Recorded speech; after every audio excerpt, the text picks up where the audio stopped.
Meus irmãos, a paz do Senhor, vamos estudar hoje nossa sétima lição da nossa revista, da nossa escola bíblica de adulto.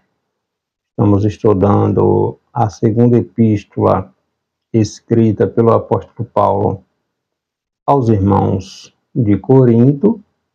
Nós estamos acompanhando todos aqueles problemas que Paulo encontrou na igreja de Corinto.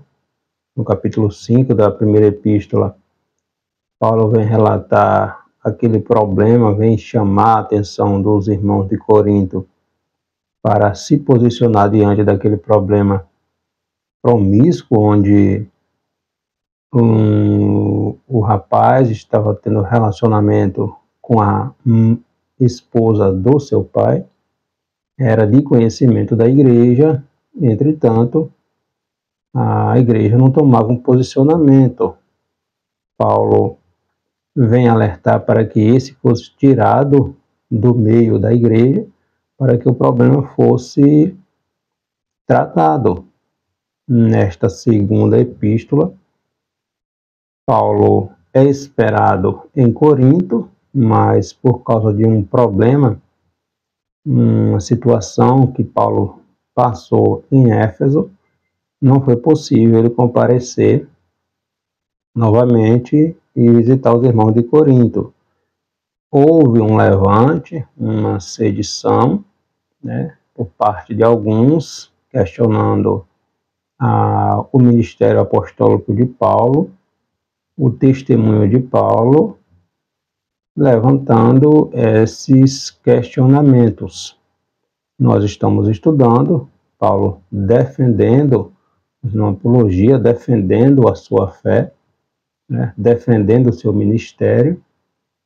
Paulo, em certa oportunidade, quando os irmãos de Corinto estavam exigindo que Paulo enviasse uma carta ou levasse uma carta de recomendação, Paulo vem enfatizar que os próprios coríntios, os cristãos, era a sua carta de recomendação, ou seja, o evangelho genuíno que Paulo pregou durante a sua segunda viagem missionária, quando ele passou ali aproximadamente 1 ano e meio em Corinto. Os próprios cristãos de Corinto eram as cartas vivas, ou a carta viva de Paulo, ou seja, o evangelho que Paulo prega, que Paulo pregou, não era um evangelho de fábula, não estava equiparada, alicerçada em princípios, em filosofias, em ideologias, em ideias humanas filosóficas, mas era o próprio evangelho de Jesus Cristo. E os coríntios eram o resultado da pregação de Paulo pelo poder do Espírito Santo de Deus. Nossa sétima lição, ela traz como título Unidos em Obediência.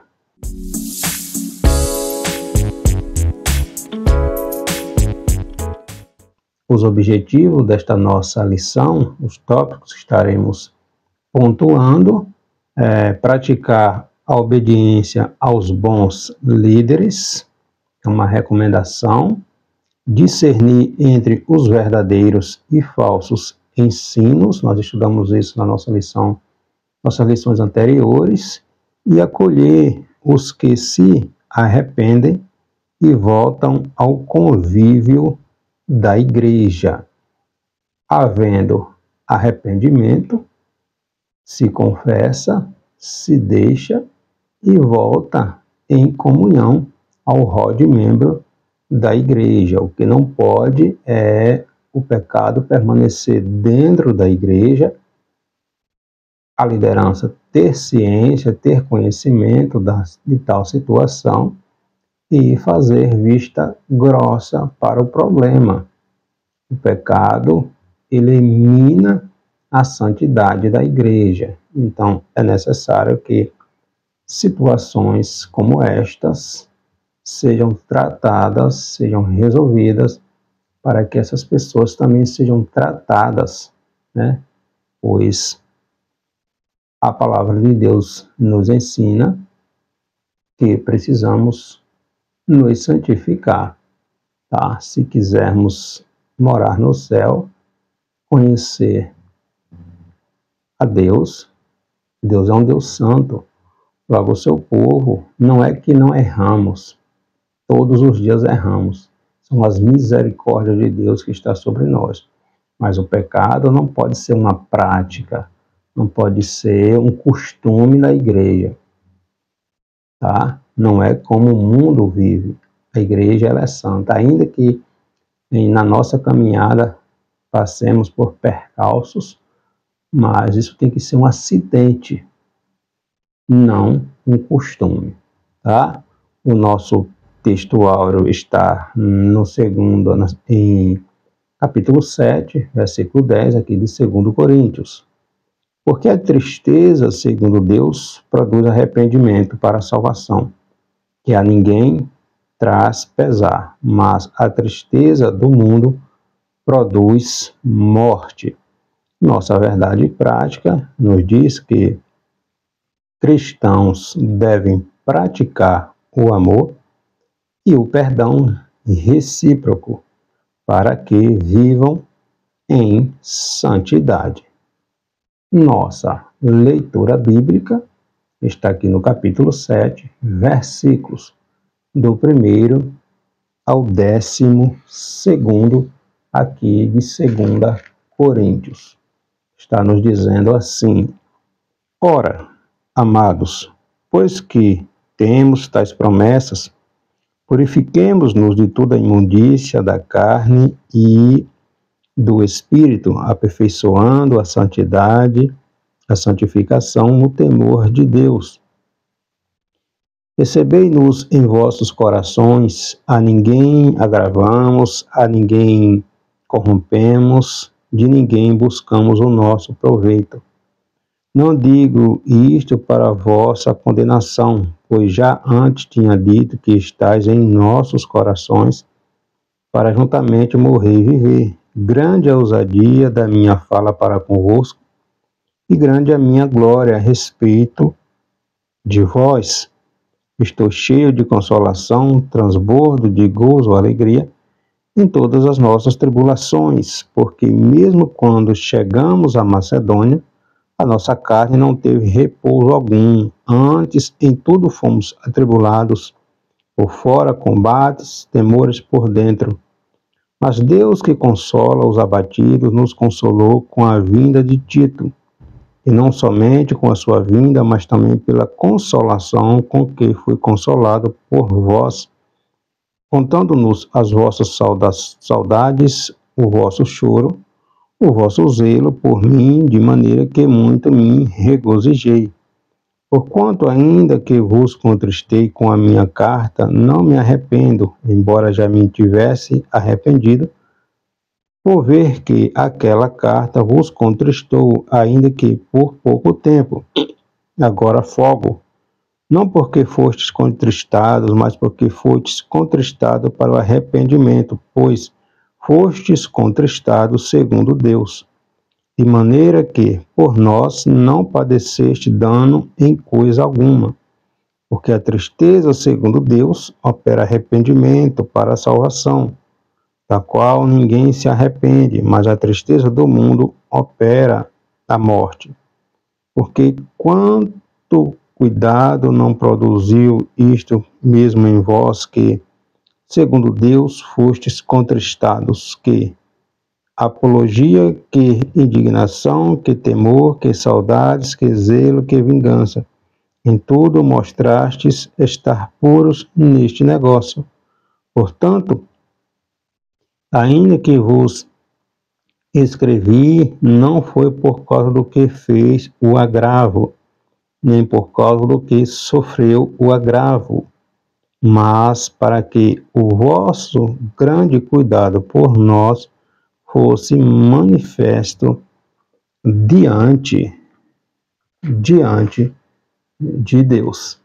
Então, Paulo vem tratar a respeito da carta que ele escreveu, falando a respeito da importância da consagração, da santificação, da advertência, tá? Uma advertência que, a princípio, provocou reflexão, repensar os processos, os passos, a vida que estava vivendo. Mas, porque esta repreensão, esta advertência para que houvesse correção e voltassem aos trilhos, ao caminho da palavra de Deus, pois isso vai gerar vida. A alegria momentânea, mundana, ela é momentânea, ela é prazerosa, mas no seu final é amargo, é a morte espiritual, a morte eterna. Então, Paulo vem tratar sobre isto aqui neste capítulo 7 desta segunda epístola escrita aos irmãos de Corinto, tá? O primeiro tópico da nossa lição é falar sobre afeto e sinceridade, a anuidade ou a unidade entre os irmãos, a mútua consolação e expectativas correspondidas, né, a respeito daquilo que Paulo estava temeroso quando Tito é enviado a Corinto, né, levando a carta, e quando Tito volta trazendo estas informações, isto alegra o coração do apóstolo Paulo. Então, como nós temos estudado nas nossas lições anteriores, nos capítulos anteriores, este capítulo 7 aqui de Corinto, Paulo continua abordando, né, vários temas relacionados ao seu ministério, tá? A defesa do seu ministério, a resposta dos coríntios à sua carta anterior, e também Paulo vem tratar da dinâmica, né, da vida cristã, os processos, as etapas, o modo de viver que o cristão precisa observar, tá? Então, nós vemos aqui nesse capítulo 7, Paulo enfatizando, né, sua consolação, sua alegria, quando Tito, que Paulo havia enviado, retorna e lhe diz que havia arrependimento entre os irmãos ali de Corinto, sobre a dureza das suas advertências, das advertências que Paulo escreveu, né? Paulo diz que foi melhor eles terem se entristecido, ainda que momentaneamente, pois essa tristeza foi para que houvesse o arrependimento, né, do que eles permanecessem nas suas vidas dissolutas, cheias de pecado, em seus erros e caminhando para a condenação. Então, a advertência de Paulo serviu, né? Entristeceu eles momentaneamente, mas provocou neles arrependimento, que é necessário para qualquer cristão, que ele repense suas vidas, aquilo que ele está vivendo, a maneira como ele está vivendo, e se estiver fora do propósito, dos padrões de um cristão, ele precisa se arrepender e voltar aos trilhos, tá? Então, Paulo convida os irmãos de Corinto à união, haja vista que houve esse levante contra Paulo, contra o seu ministério. Então, Paulo convida os coríntios à união em torno dos verdadeiros valores, né, do Evangelho de Cristo. Na mesma proporção em que Paulo adverte, ele também mostra sua alegria para aqueles que se arrependeram. O propósito aqui é pedagógico, não é simplesmente condenar, castigar. Quem condena, Jesus vai dizer lá em João, capítulo 18, capítulo 3, versículo 18, o Evangelho escrito por João, que quem não aceita o Senhor Jesus Cristo já está condenando, se autocondenando, né? Quem não crê em Jesus já está se autocondenando. Então, Paulo prega o Evangelho de Cristo, mostrando para os coríntios como este Evangelho nos ensina a viver a mudança de mentalidade, a mudança de atitude, mudança de comportamento. Paulo vai dizer aos coríntios, se alguém, né, ou aqui ele vai dizer aqui aos irmãos, né, se alguém está em Cristo, nova criatura é, né, as coisas velhas já passaram, né? Ele vai dizer isso aqui no capítulo 5, versículo 17, né? Assim que, se alguém está em Cristo, mudança de mentalidade, mudança de atitude, mudança de comportamento, se torna nova criatura. Aquelas práticas que praticávamos antes de conhecer Jesus já não nos compete. Tudo aquilo que é empecilho para a nossa caminhada com Deus não nos compete mais. Então, Paulo trata isso na primeira carta, a respeito do pecado que estava sendo permitido, aceito dentro da igreja, e aqui na segunda carta, né, alguns estavam infiltrados dentro da igreja, ensinando filosofias, ensinamentos platônicos dentro da igreja, e Paulo vem mostrar que eles estavam equivocados. Na carta aos Gálatas, Paulo vai dizer, né, me espanta, Paulo falando aos irmãos ali da Galácia, que por tão pouco vocês estão deixando o verdadeiro evangelho e passando a acreditar em fábulas.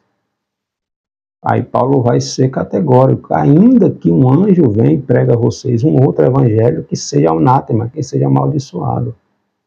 E o verdadeiro evangelho é aquele que prega que Jesus Cristo morreu na cruz e ressuscitou ao terceiro dia, e que vem nos buscar.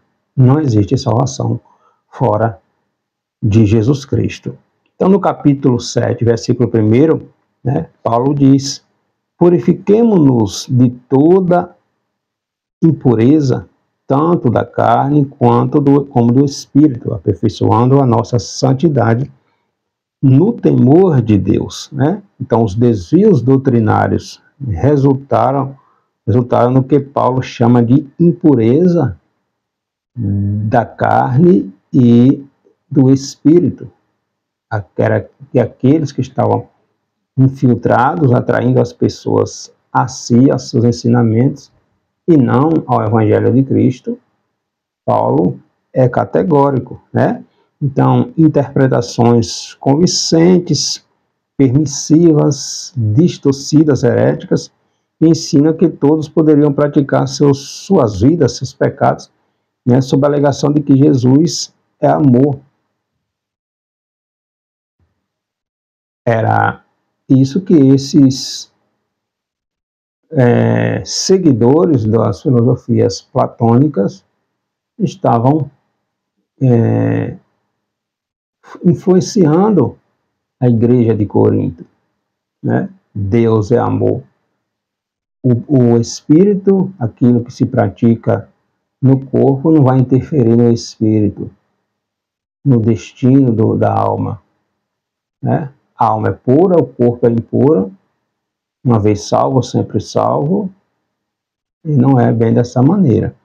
Então, a gente tem acompanhado, né, nos nossos dias, esta permissividade, esse relativismo, né, de que a gente pode fazer qualquer coisa, que Deus é um Deus de amor, e a gente está vendo aí esse evangelho fácil, permissivo, venha como está, permaneça como está, Deus só quer o coração, e não é bem desse jeito que a palavra de Deus ensina, né? Gálatas capítulo 5, versículo 22, Paulo está descrevendo ali o fruto do Espírito Santo, né, que vai desenvolvendo na vida do cristão a partir do momento que ele aceita Jesus ele entra no processo de santificação, né? A regeneração que vai ocorrendo, né, a partir do momento que ele é justificado. Então, não é aceitei a Jesus, eu vou continuar do jeito que eu estou. É nova criatura, é mudança de mentalidade, é mudança de atitude.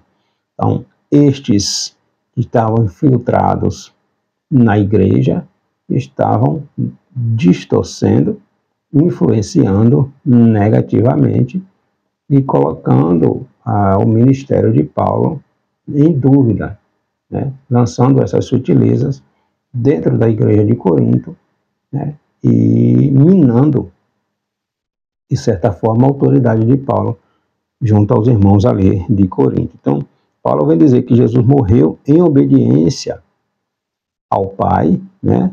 Jesus foi obediente em tudo a Deus. Então, é necessário que nós, como discípulos de Cristo, também obedeçamos a sua palavra, entende?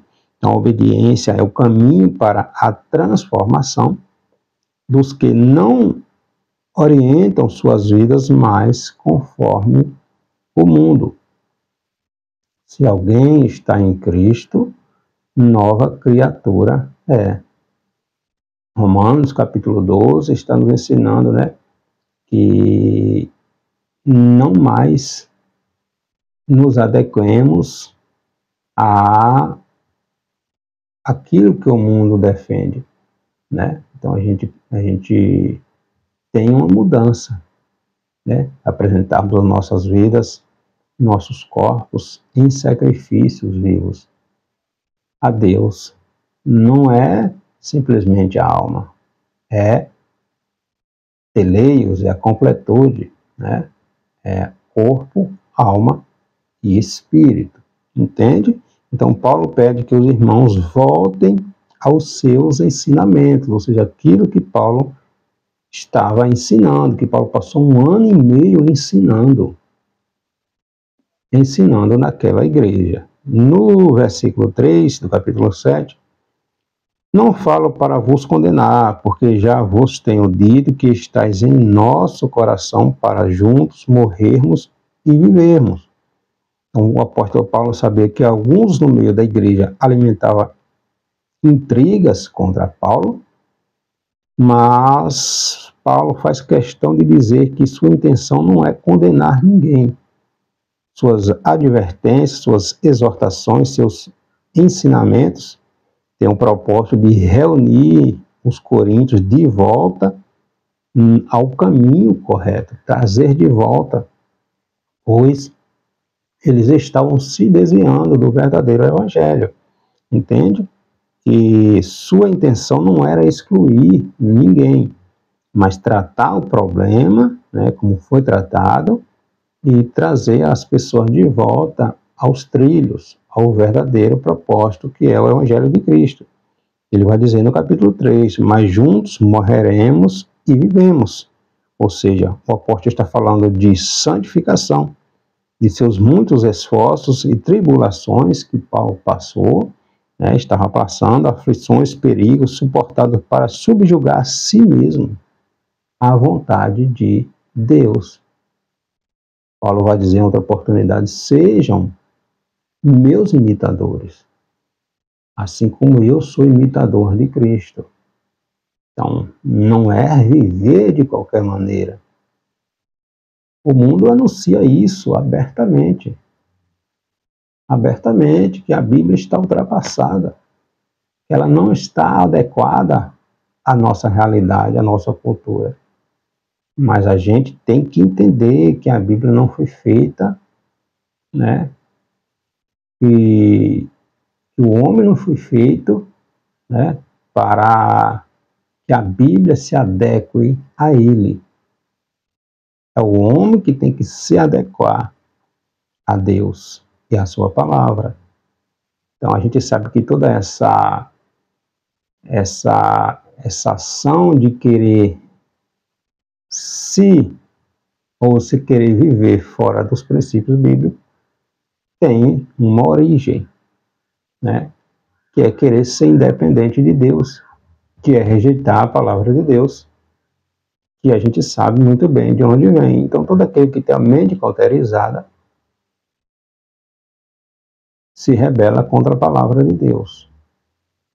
Mas a palavra de Deus, ela é a autoridade final na vida do povo de Deus, né? Então, Paulo renuncia a qualquer postura ofendida, não se apega às críticas, mas tem como alvo santificar os membros daquela igreja que haviam se deixado influenciar pelos aqueles ensinamentos distorcidos, heréticos,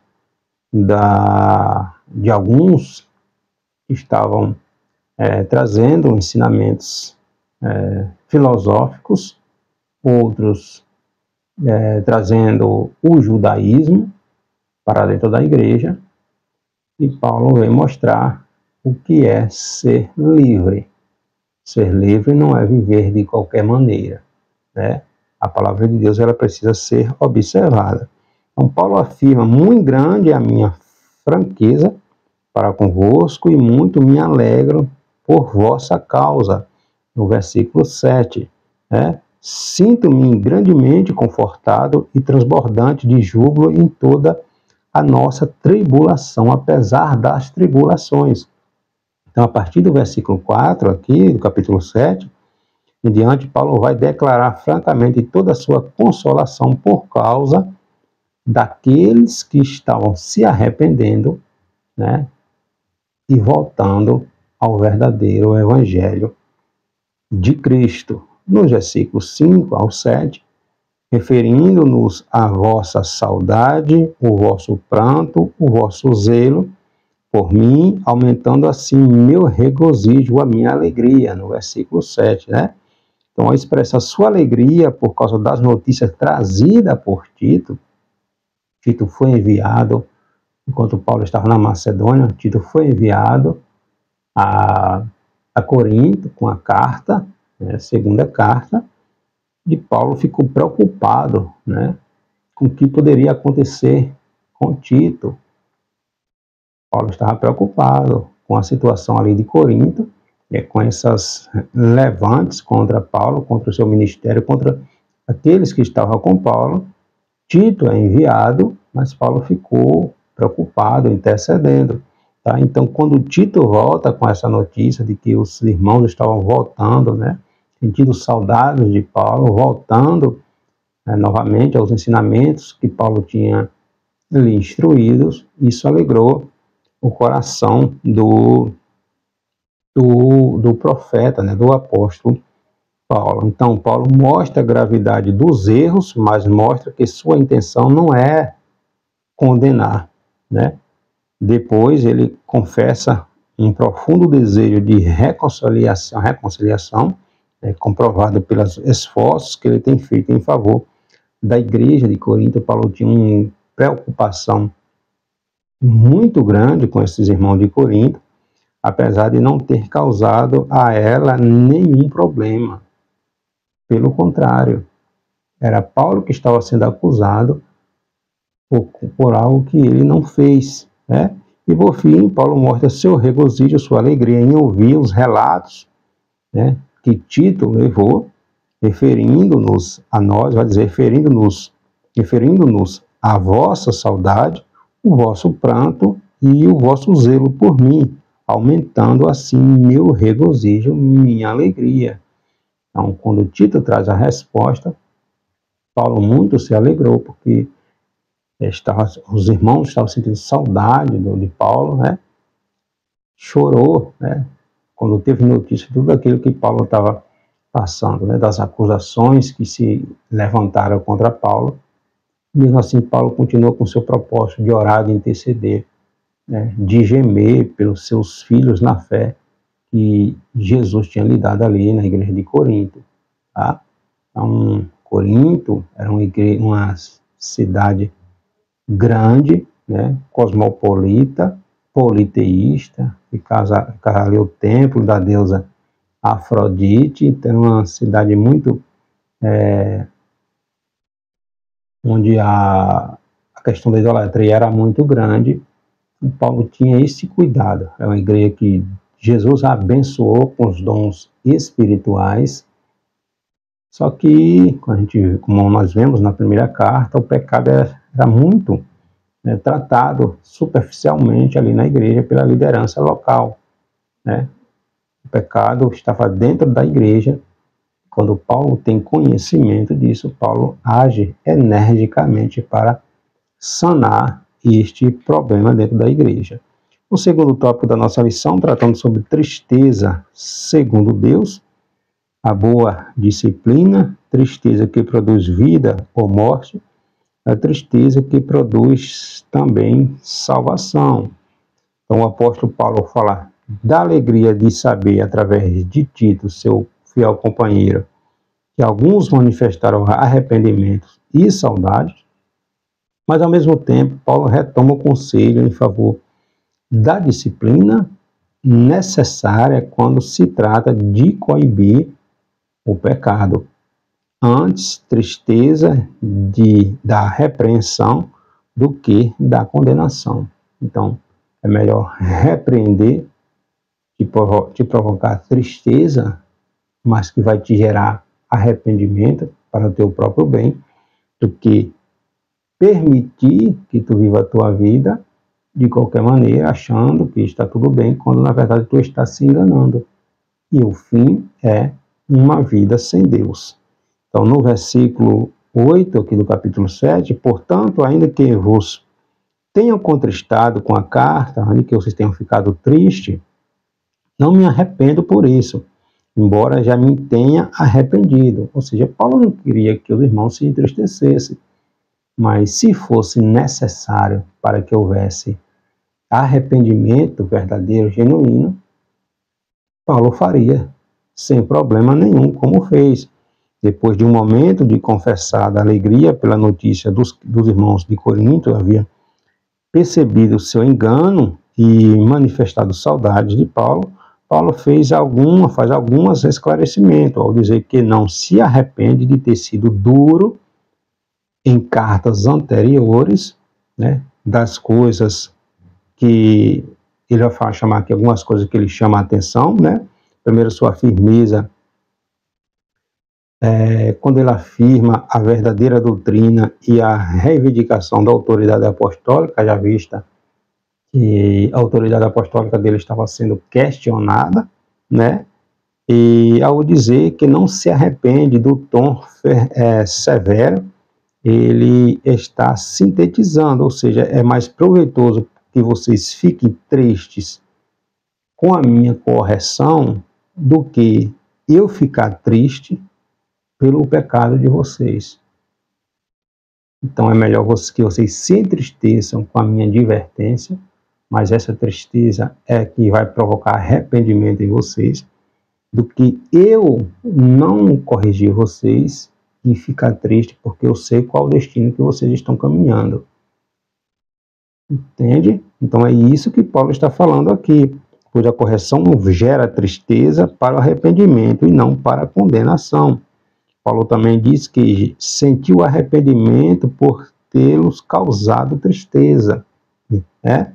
Mas foi preciso agir com firmeza em nome de quê? De um propósito maior, que é levar os irmãos de Corinto ao arrependimento e a voltar aos trilhos, voltar ao verdadeiro evangelho de Cristo.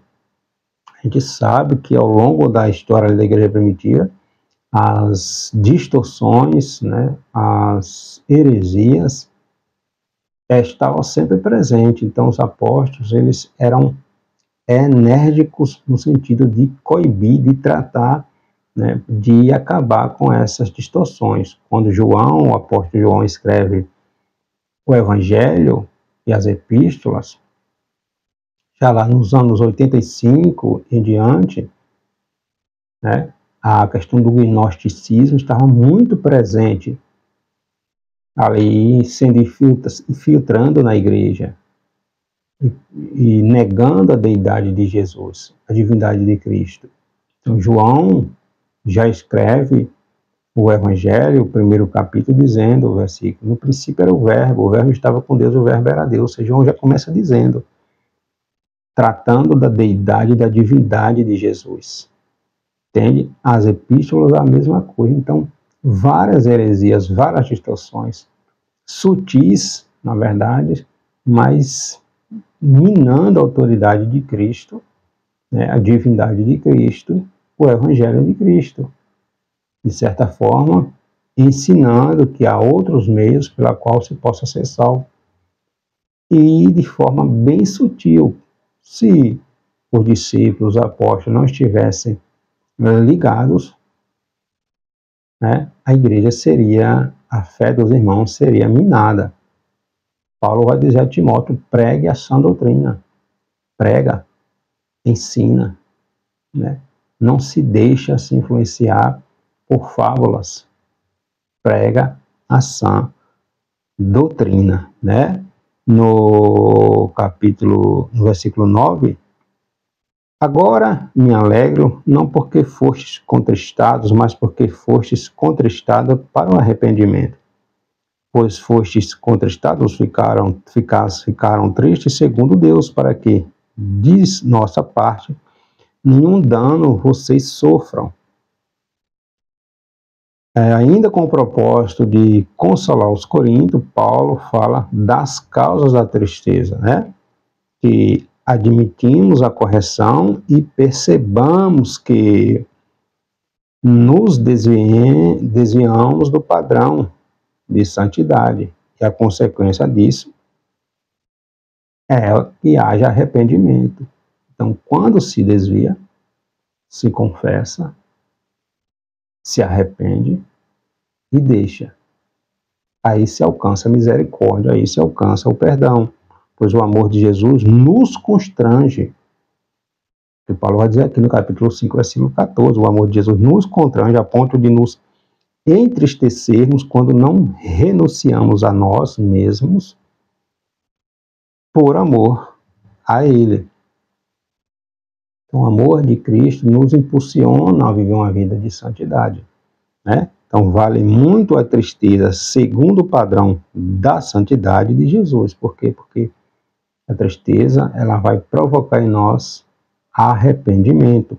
O resultado desse tipo de tristeza é o arrependimento segundo o perdão. Muito diferente é a tristeza segundo o mundo. Por quê? Porque é própria dos que estão apegados aos seus próprios prazeres, aos seus próprios desejos, às suas próprias concupiscências, suas próprias vontades, interesses e valores, a ponto de não conseguir se separar deles. Ou seja, está trazendo alegria, prazer momentâneo, só que o fim não é bom. Não é bom. A igreja, ela não pode esquecer.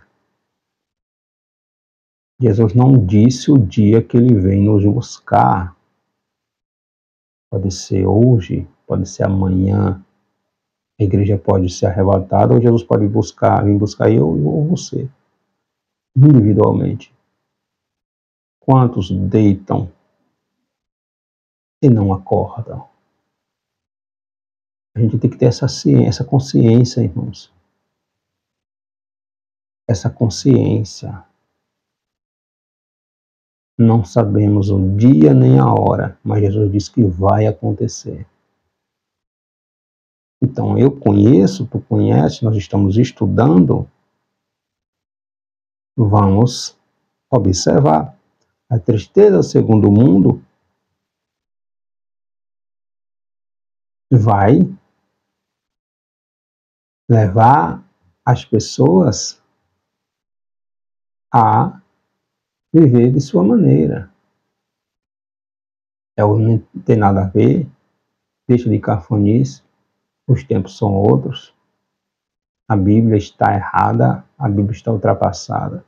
Infelizmente, muitos que se declaram povo de Deus estão indo nessa onda. Está indo nessa onda, né, se deixando influenciar. Né? Os que fazem opção pelos próprios prazeres sofrerão suas duras consequências. suas duras consequências. Em Lucas, capítulo 16, Lucas tratando ali da parábola, né, do rico de Lázaro. A vida vivida aqui da minha maneira, se eu estiver fora do propósito de Deus, que Deus me guarde disso, tem consequências na eternidade, né? No versículo 10, porque a tristeza segundo Deus produz arrependimento para a salvação, para que ninguém traz pesar, mas a tristeza do mundo produz morte. Então, Paulo vai encorajando os coríntios, após ter corrigido, a ponto de levá-los ao arrependimento, para passar a enfatizar as coisas boas que resultam de suas mudanças, ou de sua mudança de atitude. Da reconciliação com Deus e com o apóstolo resultou a indignação contra as mentiras doutrinárias que estavam dentro da igreja, né? E passaram a ter saudades não só da pessoa de Paulo, mas de suas ministrações que antes eles estavam criticando. Então, quando aqueles falsos ensinadores estavam infiltrados na igreja, minando a autoridade de Paulo, acabou atraindo alguns para eles. Alguns para eles, né? Então, se não estivermos vigilantes, atentos à palavra de Deus, chega alguém com uma metodologia moderna e acaba atraindo alguns, infiltrando sutilezas, dúvidas na mente das pessoas em relação à palavra de Deus, e quando vai se observar, o estrago está feito. Até aqueles que vêm alimentando com a palavra de Deus durante muito tempo é questionado. Então, a gente precisa ter cuidado, né?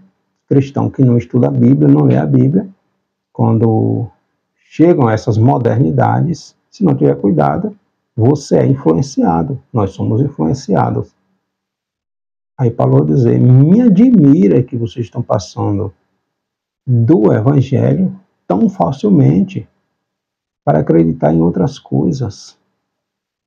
Mas ainda que um anjo venha e pregue a vocês um Evangelho que não seja esse que nós pregamos, seja amaldiçoado, seja anátema. Tá? Então a gente precisa ter cuidado. As notícias trazidas por Tito eram tão boas que poderíamos dizer que os coríntios haviam voltado àquele primeiro amor. Isso alegrou o coração de Paulo, né? Outro bom resultado do arrependimento é o temor de ofender a Deus, do qual nasce o zelo pela sua palavra e o desejo de servi-lo com santidade. Quando se perde o temor a Deus, meu Jesus, né? E o terceiro tópico da nossa lição, testemunho confirmado por Tito. Bondade e consolação, a alegria do bom testemunho, e a afeição e a confiança. Então, apesar do ambiente hostil criado por seus acusadores, nós estudamos nas nossas lições anteriores, Paulo diz o quanto se sentiu consolado ao saber que muitos acataram, né, estavam voltando, né, após as repreensões, as advertências de Paulo, muitos estavam voltando novamente ao verdadeiro Evangelho de Cristo. No versículo 12, né? Portanto, embora vos tenha escrito, não foi por causa do que fez o mal, nem por causa do que sofreu o agravo, mas para que a vossa solicitude a nosso favor fosse manifestado entre vós diante de Deus. Então, diante de tão grande arrependimento e mudança de atitude dos irmãos ali de Corinto, Paulo tem esse conhecimento a partir do relato de Tito, né? Paulo diz que toda a repreensão anterior não foi por causa do que fez o mal, ou dos levantes que estavam ocorrendo, ou também daquele que estava tendo aquele caso promíscuo com a mulher do seu pai, e os levantes, né, daqueles que estavam tentando atrair as pessoas a si, ensinando filosofias platônicas, minando a autoridade de Paulo, duvidando da autoridade de Paulo, questionando o apostolado de Paulo, o chamado de Paulo, né? Ou para atacar alguém específico, mas sim na esperança de que os coríntios recebessem ou percebessem que estavam sendo enganados, entende? Então, Paulo vem tratar disso. Sua expectativa era a de que aqueles que estiveram com ele durante seu longo período em Corinto, né, 1 ano e meio aproximadamente, demonstrassem o apreço pelo que aprenderam com Paulo, né? Foi por isso que nos sentimos confortados quando Tito trouxe boa notícia sobre a reação da igreja. Entende?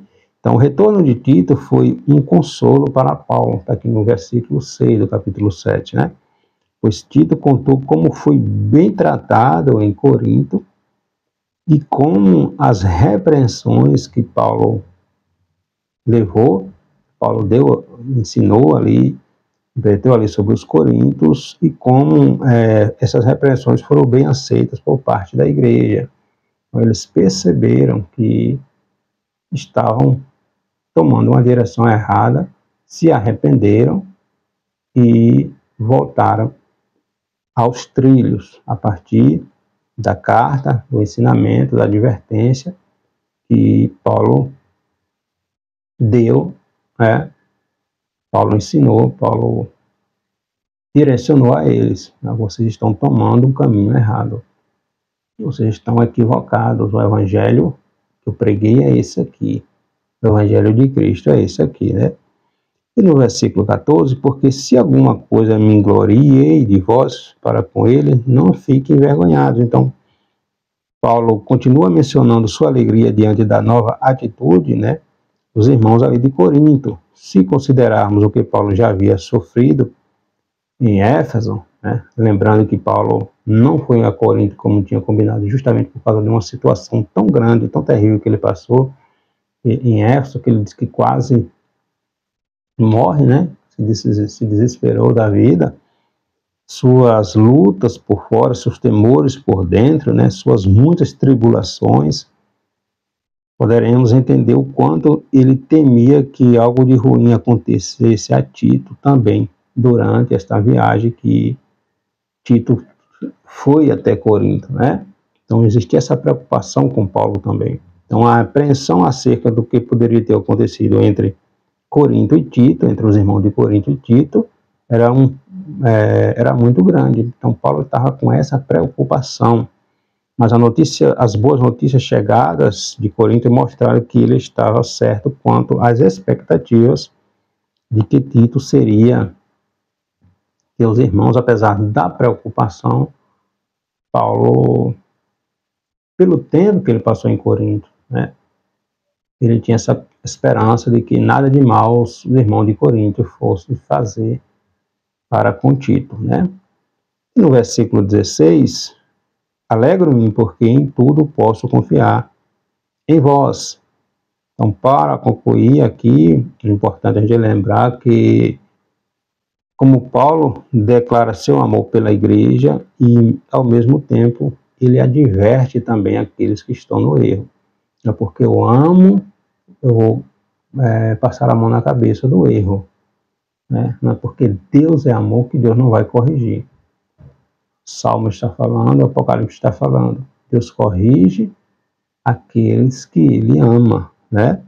Agora as palavras são de elogio e renovação do discipulado, do ensinamento. Para dizer o quanto estava orgulhoso, Paulo mostra que Tito havia ficado tocado pelo bom testemunho dos irmãos ali de Corinto, né? E seu entranhável afeto cresce mais e mais para convosco, lembrando-se da obediência de todos vós, de como o recebeste com temor e tremor. Falando aqui dos irmãos que receberam o título, né? Então, obediência e temor passam a ser notórios no testemunho dos irmãos de Corinto, fatos que alegram Paulo e fazem concluir esse capítulo afirmando: alegro-me, porque em tudo posso confiar de vós, né? Fechando aqui o capítulo 7, que tem 16 versículos, né? Então, que estejamos alegres quando recebemos correção do nosso pastor, da nossa liderança. A correção não é para nos machucar. Se Deus diz que corrige aqueles que Ele ama. 2 Timóteo, capítulo 3, versículo 16, diz que toda a Escritura ela é divinamente inspirada. Ela aproveitou-se para nos ensinar, nos repreender, nos redarguir, nos repreender, nos corrigir e nos instruir em justiça na palavra de Deus. Deus ama, Deus corrige aquele que Ele ama. Paulo tinha este cuidado por onde fosse que ele passasse com a igreja. Com a igreja de Corinto não era diferente. Ele enfrentou uma situação muito difícil ali, né, com aquele levante contra a sua liderança, contra o seu apostolado. Mas Paulo não deu as costas para os irmãos de Corinto que estavam sendo enganados. Ele tratou, ele enfrentou o problema, né? Deus deu sabedoria a Paulo, Paulo enfrentou o problema e graças a Deus aquela situação foi corrigida a tempo e a igreja voltou aos trilhos. Então, é uma advertência para nós. Diante dos problemas, das vicissitudes, né? Dos levantes, Deus está conosco. E Deus ama a sua igreja. Quando oramos a Ele nos dá estratégia, nos dá sabedoria para enfrentar os problemas e sanar, acabar com essa situação e trazer os irmãos aos trilhos, ao caminho da palavra de Deus. Amém? Que Deus abençoe.